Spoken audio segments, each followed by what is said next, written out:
Now, our entrepreneur this week extracts medicines for animals out of plants and other properties around us. Let's take a look. We are engaged in production of veterinary pharmaceuticals from herbal extracts. The herbal extracts are safe in terms of public health. They have less withdrawal effects. They are affordable, they are locally available, and they are effective. We have been made to, our main agenda is to introduce and champion the organic herbal extracts, which are more safer, which are biodegradable, in that when you use it, it breaks down and forms manure. The conventional medicine is not easily biodegradable. It stays and contaminates the soil, contaminates the water, kills aquatic animals, and we also consume it because its withdrawal period is long. We consume it in animal products, in milk, in meat, in eggs, and everything, and puts our health at risk. So and other microorganisms that are resistant to the current antibiotics and acaricides. The answer is the alternative medicine, which can be obtained from herbal medicine. Now, herbal medicine, some people go wrong because they think it's about they want to take it as much local and cheap as they would assume.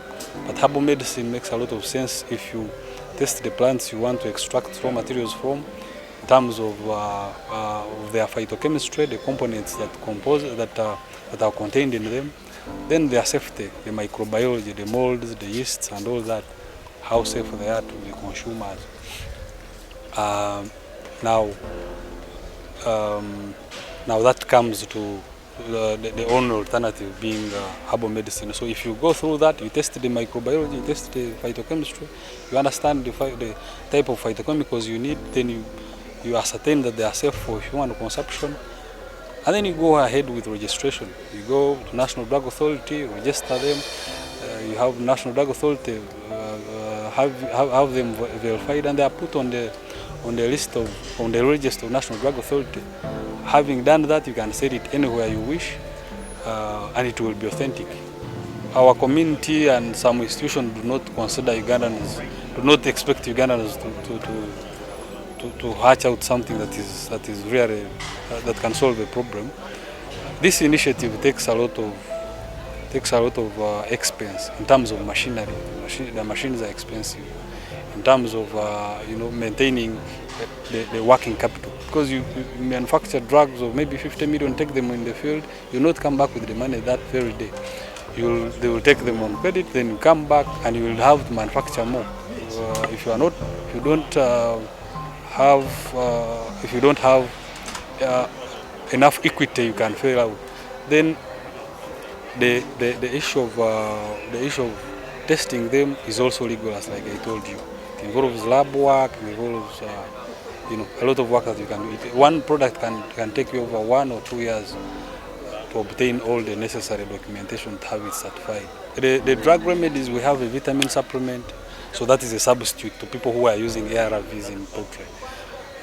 We have milking salve. We are the only people who do that. All our formulas are generic. Generic, I mean that they are not anywhere else. They are with us alone. Now, some people buy generic formulas, and then you make a brand name out of that formula. Ours are not anywhere else. So we have a vitamin, we have a milking salve, we have a wound spray, we have a disinfectant. And we are developing an eye drop, which National Drug Authority requires us to have a sterile facility, because it is categorized in sterile injectables, the one that is used to inject it. So National Drug Authority requires us to have a sterile facility, which requires a very expensive, which is very costly to construct. It could go for around maybe $1.5 million to construct one. So we are developing an eye drop, developing mineral blocks, we are developing others. So for now we have a vitamin, we have a milking salve, we have a disinfectant, and a wound spray. Actually, what we look up to is training the farmers, because some of them are actually crops like moringa, like tobacco, like they're not very confidential extracts. So we want to build the capacity of farmers to be able to supply us, but we also want to acquire some land. We have not yet gained the capacity to acquire that land. We would want to acquire some land, establish the gardens for those raw materials. In the meantime, we would be supporting farmers in terms of quality assurance, in terms of agronomic practices, in terms of to supply us quality herbal extracts, which are raw materials. And at the same time, we would want to involve farmers and other, ordinary Ugandans, like we called it, to give us as much information as they know about this, because we want to engage them, want to engage the farmers who are developing this for. You develop a product, go back to them, ask them how it works. They give you feedback, it helps you to improve it, to bring a better solution for them.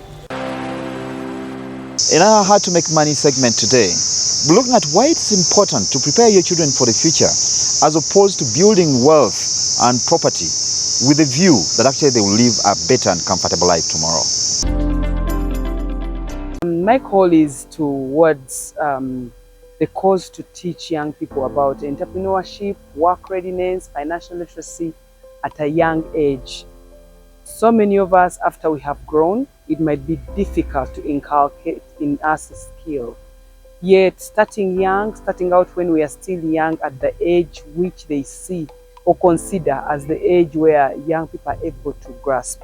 Take, for instance, we have a program in primary school called the Chaching program, which teaches them about money, like pure financial literacy, teaches them how to earn, teaches them how to save. Immediately you earn, don't spend before you save, and then spend wisely, knowing your needs and wants, and then also create an ability to donate some of your money to those who need it.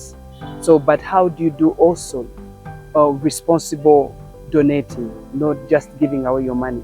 So you see, teaching young people from such an age as early as that becomes seamless. The same way we teach them about religion or belief or spirituality, the same way we teach them about discipline, the same way we teach them about being responsible, should be the same way we teach them about business, should be the same way we teach them about money, should be the same way we teach them about work.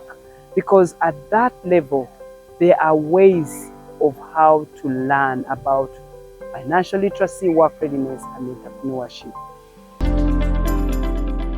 In our tech segment today, we're looking at the downside of ICT, paying special attention to AI or artificial intelligence. Today was about introducing artificial intelligence and what it does to the financial sector. Yeah, we find that with time, everything nowadays is about AI. Yeah, from self-driven cars to phones that are smart and everything. Yeah, so we are coming out with products that are able to now move this the new technology into the financial sector. Yeah, so we're looking at things like fraud detection, being able now as a financial institution to be able to now give out customer targeted products. So gone are those days that people just come up with products just like that. So we've gone into an era where artificial intelligence is able now to help customers, or help the banks, to be able to come with products that are targeted, to specific, region. So let's say it's northern side of Uganda, and these guys do these particular things. So the financial institutions come up with a product that they are sure, 100% sure, that will be able now to meet their target customers. You find that nowadays there's a lot of fraud that is happening. And banks and the financial institution needs to catch up, and they can only catch up when they are able to use analytics and use machine learning, use artificial intelligence to know the anomaly that these the so-called thieves have gotten into. Nowadays you find that people don't gone are those days that people come with a gun to steal. Nowadays people use technology. So it's high time even in the financial institution also to update or upgrade their defenses. And one line is the AI part. So with this, you are able automatically to know, like, how your customer behaves. Like, for example, if you go to the ATM, you normally go at this particular time, yeah, and then one day you just wake up and in the middle of the night go to the ATM, then that anomaly, it should be able to, be picked, and someone should, the bank should be able to, be either prompt you or follow up. That proactiveness, I think, is what now I think the financial institutions should be going into. Yeah. Secondly, you find that we are just churning out new products without thinking about the end customer. Yeah, like right now, I know several banks, because everyone is into mobile banking applications, they just come and bring another one. Yeah, but you find that normally it should go through the AI. You go first of all, they use data to tell you your customer prefers this. Yeah, so that when you're coming up with a product, it's a product that is tailored to that customer. Yeah, something that I personally, I know that this is what I want and this is what I want to my bank to do for me. Yeah, so I think we have reached somewhere that the banks need to think outside the box. Yeah, and what I like also with the Ugandan market is that everyone is trying to outdo each other. Yeah, so it's a good thing, because that's where innovation comes in. Yeah, so if this bank A comes up with one thing, bank B comes up with something even superior. So by the time you realize, we are in another level. Yeah, so I think the future is bright, especially for the financial industry, and I think the banks should embrace. Yeah, we already have AI in the health sector, in the I know some governments and institutions are using AI to bring products closer to their customers. It's high time also the financial sector, especially in Uganda, to be able now to also take that approach and make services better for the people, and definitely make more money. 90% of fraud are actually internal. Yeah. So one of the things that I've seen most banks or most organizations do, the vetting aspect is done by an AI. Yeah, meaning it integrates to the government data, it integrates to your financial the telco, and the AI is able to build like something around your character. Yeah, so based on this character, it's able now to give also some accuracy. Say that John, I think from his character or the way he behaves, I can score him like 50% or 90%. Yeah, so based on that, before you even onboard this person, you are able to quickly tell that this is a risk. Yeah, because someone like for example floats big cars on social media and all that. Yeah, and definitely you can see with the money that the guy has, or the money that goes through his account, it's some questionable characters. Yeah, those are red flags. Yeah, so I think as Eclectics, we are fully AI a company. Yeah, we see like how we can help other organizations into cooperating the AI models, and coming up with data-driven models to that builds around who this person is. Now, in terms of tech upkeep, I think Uganda, personally, I think Uganda has really moved. Yeah, they are way ahead. Yeah, if you look at the other African countries, Uganda is at least somewhere that they are pro-tech. Yeah, what this means is that there is a lot of leverage. Yeah.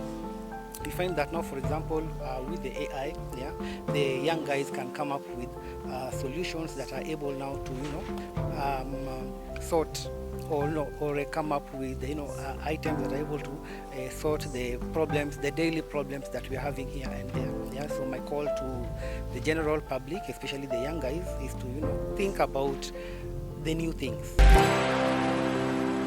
Now, with that, we've come to the end of this week's edition of Man and Market. Thank you for being part of the show. Now, we'd like to keep this conversation going, so don't hesitate to drop us a line on the digital addresses on your screen. We are live on Twitter, we are on TikTok, we are on YouTube. Now, for these comments, questions, or suggestions, we'd like to hear from you. Until next time, I've been Charles Boyd, your host. Good evening and God bless.